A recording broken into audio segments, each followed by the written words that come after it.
Excellent work, guys. First of all, congratulations on finishing NumPy section. Now let's move on to the next very important Python's library, Pandas. Pandas is an open source library that provides easy to use data analysis tools for the Python programming language.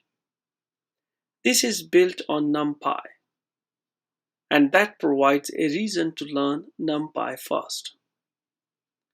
Pandas provides fast analysis, data cleaning, and data preparation.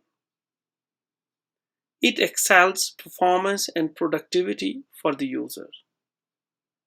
Pandas has built-in data visualization features as well, and we will learn these features in the coming lectures.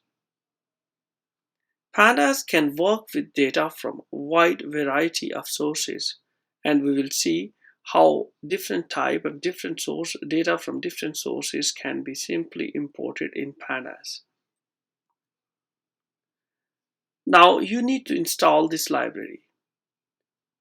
If you have an Anaconda distribution installed, go to the terminal and type conda install pandas.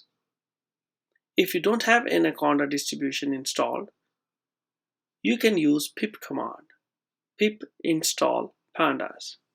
So see you in the next lecture with installed pandas. Good luck.